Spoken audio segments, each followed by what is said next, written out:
everybody. So today was the Season 3 premiere of Star Trek Picard. So this is going to be the final season. My name is George, and... I'm Jeff, and we'll see about the final season. Come on now. You know, Yeah. every season's the last season. Just like every return tour is the last return tour. Yeah, so good. Glad you mentioned that. So that's something that's definitely worth mentioning. So there's been a lot of stuff leading up to this, of course, because it's a big deal. And like for example, they say that it's the final season, but Patrick Stewart's actually indicated he's completely fine with doing more. And let's be realistic, Patrick Stewart's the one that matters. Yeah, I would have to say so. And but here's what we do know, even before we go into the actual episode itself, things that we know leading up to this. For example, it's been broadly talked about that this particular season is supposed to be kind of a passing of the torch to a new crew, a new group. They're back. Yep. So with this one, the first episode was called The Next Generation, and so this is literally the crew of the Next Generation. They're kind of like our next generation, like snowflakes.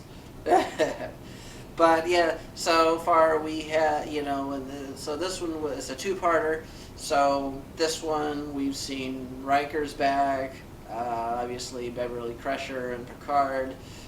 We get introduced to LaForge's daughter, who is actually played by LeVar Burton's real-life daughter. And the other thing that's interesting is the ship, the Titan A, is a Neo-Constitution class, which explains why everything about it is such a callback to the Constitution class from the original series movies. And so there's definitely a lot of stuff to unpack with this episode. So right from the get-go, we have Beverly Crusher ships being attacked by somebody. And speaking on the ships, the design crew who did the designs on the ships in this series did a phenomenal job, especially this episode with the ones that we hadn't seen before. Yeah. And so, and speaking of ship designs, so in this particular episode, on some of the on-screen displays, they actually brought some more ships that were originally from Star Trek Online into canon. And I saw them, I recognized them from playing the game. I don't recall the exact classes of what they were called, I'd have to look it up. But one of them that they showed I absolutely use in the game myself. So, and it's great. It's a good tradition to bring back because Season 2, they had brought 2 or 3 different ships from Star Trek Online. And, of course, the Enterprise F was not just from Star Trek Online. It was also a fan-created design. It actually won a contest, and it made its way into the game. So now the writers of Star Trek Picard, instead of reinventing the wheel... They need to give him a job.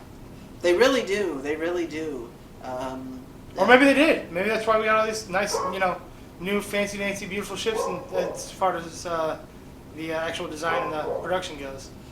Yeah, I mean, the production quality of Season 3 of Picard is every bit as good as the last 2 seasons, if not better. So it's going to be interesting to see what we get out of this whole season as a whole, especially since it's being billed as final season. The original Star Trek cast back on the Enterprise, that's what we get. Well, yeah, from Next Generation. And, but either way, so... They're setting up a good story. So there's this threat against the Federation, apparently, that apparently is coming from within, because the message that the Crusher sends to Picard was "Don't trust Starfleet." So, World Trade Centers? No, I'm kidding.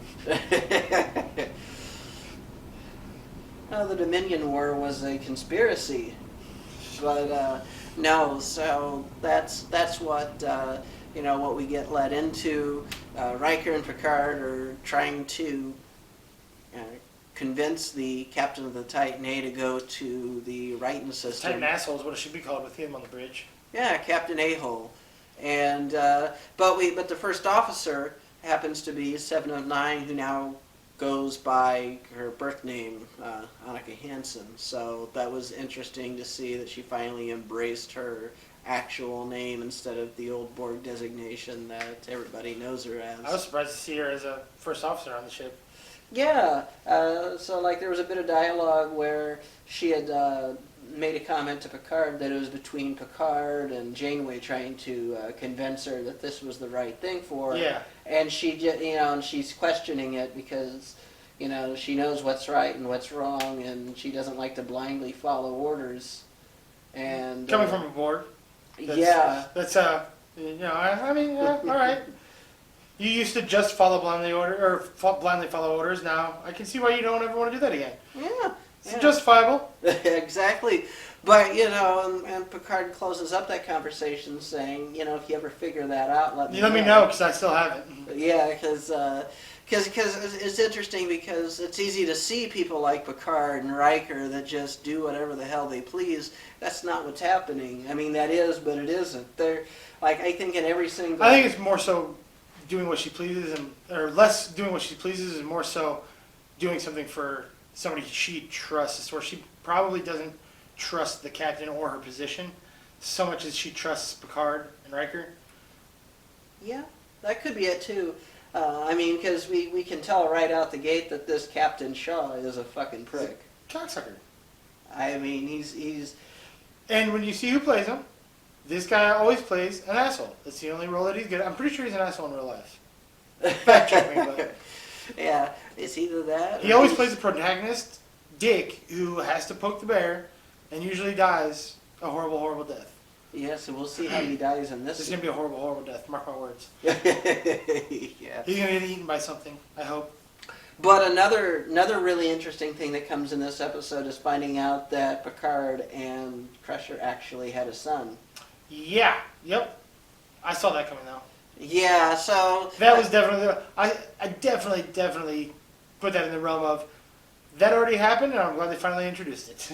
Yeah. I mean, it makes you wonder when it happened, because, like, I know we saw what we saw in the movies, but that doesn't mean that sometime between generations and even... Oh, he was definitely getting it in. Yeah, and between First Contact, that...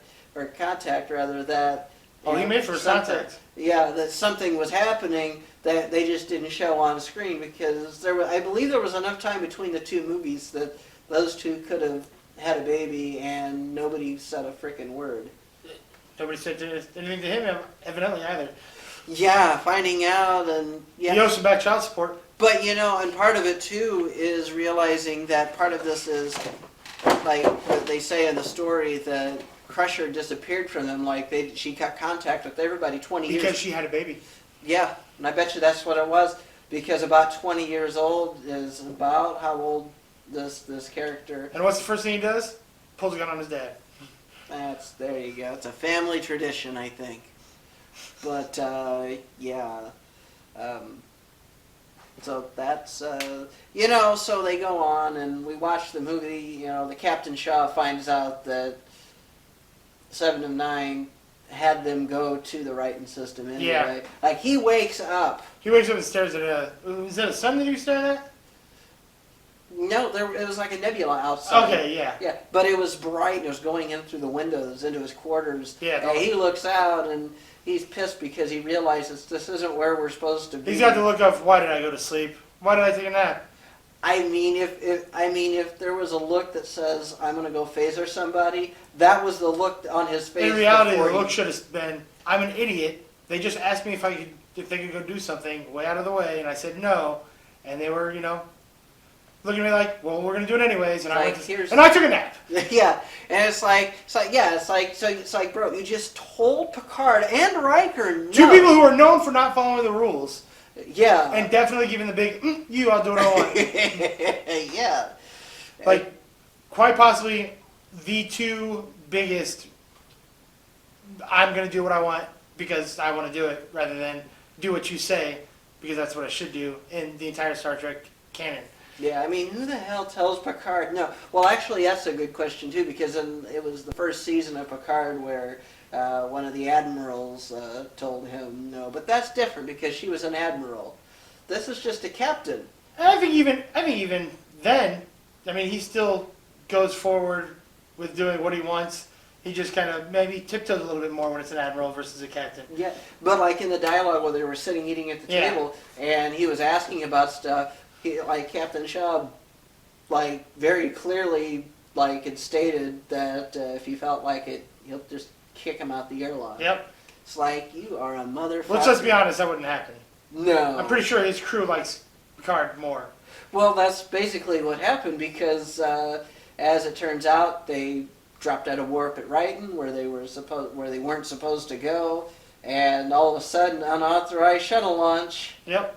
Oh, gee, I wonder how this could be. It pays to not be a douchebag. Remember that. But yeah, they had that, but then right after they dropped out of warp, I think it was actually before. Either way, that was when Seven had the conversation with Picard and Riker, because she wanted to know what is. It was right before they dropped out. Yeah, it was. What are we getting into? What am I doing? What are you not telling me? And as soon as they said it was for the doc, that's I think what made up her mind.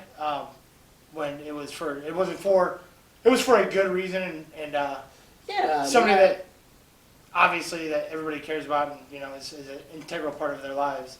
Yeah, like not just a Starfleet doctor. Or this is this is the doctor. This is Doc. Yeah, this is Dr. Crusher, the best of the best. And Booty. well, Picard definitely got it. Mm-hmm. He got it in. He's going for round 2. Yep. But like even if you look back at like Next Generation, there was definitely all sorts of chemistry between but Picard and Crusher. No, you're not a spaceship. Like their choices are limited, and you're gonna. Well, I mean, let's just say, there's chemistry. They're fucking. Yeah, they're making babies. Why not? Yeah, exactly. If they had one, and like apparently, he didn't even know. Like, hey, lucky me, right? Wait, who are you holding the phaser to? And that's why I got a vasectomy. Yep, those are highly recommended. I spent 10 years in the military. I've been on a few naval vessels. I ain't trying to pop around and have no kids in Thailand or Indonesia or Philippines or anywhere else I've been. Nope. Child support's expensive. I guess you should have passed that along to Picard. Oh, nah. He's got the money to afford it. He's an admiral. He's got that winery too. Yeah, he's rich. Which why people are supposed to have illegitimate Chateau children. Picard. They're supposed to have illegitimate children. That's how they have heirs. Exactly. Yeah. How do you think Game of Thrones came about? But I thought it was interesting. It's like how the son, which I don't believe we've heard his name yet. No. I haven't looked in credits to see if they had a name there, but I don't think so. Luke Jean. Something like that. But either way, he has the British accent. Yeah, that's true. He almost. So when it first turned around, I thought it was Benedict Cumberbatch that was playing him. I was like, no, he's already in the movies. Yeah, they wouldn't bring him back for that role. I know. It's the guy that looks a lot like him, though. No, that's true. It's the guy that literally looks a lot like him. Because Like at first when I glanced, I was like, Spock? Yeah, they look like they both have the same propensity to go to whip somebody's ass. Angry children who... Oh yeah, this dude was definitely angry. Yeah, wait till he finds out Picard's his dad. Uh-huh. Yeah, and actually, I think he knew that Picard was his dad. Oh, that's a good point. I think that Yeah, because he cared. Because Picard says he obviously deeply cares about her, and that Crusher would not have made a distress call for just herself. Yeah. So that was a really telling thing, and of course, right at the end of all this, that's when it's a cliffhanger. We don't know what's going to happen next week. And, first we see that they're getting approached by a ship. Yeah. And, like, this ship, you don't know who it is, what it is, but it looks like it's probably Riemann. It's huge, it's big, it's giving vibes from, like, the Scimitar. Yeah. Think 4 very sharp swords bolted onto a chassis. Like, this is not a ship you want to have a quarrel with. You know what kind of reminds me of? It reminds me of the Reaver ships off of Battlestar Galactica. Oh yeah. They got the Mm-hmm. Yeah, that's But either way, yeah, so next week we will find out what happens next. So we haven't officially met Geordie LaForge yet, but we do hear in the episode that he is head of the Starfleet Museum. So, so some of the preview shots that we saw leading up to, today's release of the first episode, there were things like Constitution-class ships there were Sovereign ships, and around this time they're already supposed to be decommissioning the Enterprise F. And so just to make it really clear, even though they're using the design straight out of Star Trek Online, the time that they mentioned for the launch of the Enterprise F in Star Trek Online does not match with what they're using for Picard. All I know is it's a damn shame that the first time we're going to meet this ship is going to basically be the end of it, but that doesn't mean that either. They've already, I mean, look at all of the past episodes and movies. The Enterprise is consistently and constantly taking a licking and kept on kicking. But here's every style. Here's what I'm thinking. So we already know, which one was this? Because they collide, don't they? It shows them colliding. No, ships. That was the Enterprise E. Oh, was it? You're thinking of Nemesis. No. I'm thinking about in the prequel to the show, the trailer. It shows one ship coming in. Well, and going... it shows Crusher's ship colliding into the Titan A. Oh, okay, yeah. Yeah, but as far as the Enterprise F's concerned, so what I'm thinking is because it's already been set that the Enterprise can very easily be hijacked out of mothballs. Kirk and company did that, and so I wouldn't be surprised if. They're taking that ship from him. Yeah, I wouldn't be surprised if Riker and Picard decide to somehow hijack the Enterprise F, because if it's going to mothballs, it's probably going straight to the Federation Museum. So guess who's in charge of the museum? The guy that can make a ship appear. Oh, they're definitely taking that. That's yeah. So that's what I think is going to happen. Is I think we are going to see the F, but it's going to be. We're going to see some Grand Theft Star Trek. Yeah, like you think it was bad with Kirk stealing his ship. Now we're going to see Picard and Riker probably. Yeah, I could definitely see that. But that Neo Constitution seems like it may actually pack quite a wallop too, as far as firepower and stuff. It's clearly not like a massive vessel, like the newer Enterprises are. But it's definitely a callback. Is that why they have bunk beds? Yeah, actually. That was another thing. Why did they put them in bunk beds? Yeah, they put Riker and Picard in bunk beds like they were cadets. Here we have a retired admiral and an active Starfleet captain who just doesn't have his own ship at the moment. And bunk beds. Just because, on such short notice, this is all we could come up for accommodations. It's are you for real? That's where if I was Picard, I'd be like, no, your room will do just fine. Thanks. You can sleep in the bunk beds. Yeah, so I'm pretty sure when Captain Shaw, the a-hole, when he gets his death, I hope they shoot him out of an airlock. Yeah, he'll get his. Bantha fodder. Yeah. See how many you catch that. But the Star Wars Star Trek crossover, maybe. I hear it's been discussed. It's been discussed. I hear it's been discussed. I don't know that it'll ever happen. But maybe it'll happen this season. But for sure, maybe we get Bantha fodder this season. I know Mark Hamill and Patrick Stewart are both on board with that. Well, yeah, because they want to have a phaser lightsaber battle. Speaking of crossovers, we are supposed to get a crossover between Strange New Worlds and Lower Decks. I have not seen Lower Decks. Lower Decks is awesome. I need to watch it. Yes, you do. I haven't seen the last season of Stranger Things yet. You got a lot of watching to do. Bro, yeah, I know. Duh, I get it. I'll get caught up. Well, they haven't. You got time because we ain't got to that yet. So. Yeah, Stranger Things they just confirmed the final season. It'll be last season. This season's last season. But we will see you next week, and we'll see how the next episode ends this part of the story. Of course, this show is also serialized, so it's gonna be one big long story arc. But it'll be fun to see who we meet next episode. Just because we've seen People, we're gonna meet people. Yeah. And aliens. We've Possibly seen aliens. we've seen all sorts of people and aliens and some that are holograms and like we're gonna meet Lore, we're gonna meet Moriarty. And Dr. Picard are gonna get back on. They're getting back together. No, Get the band back. I bet you they are. Yep. And then so we'll see how it goes next episode. But until next time.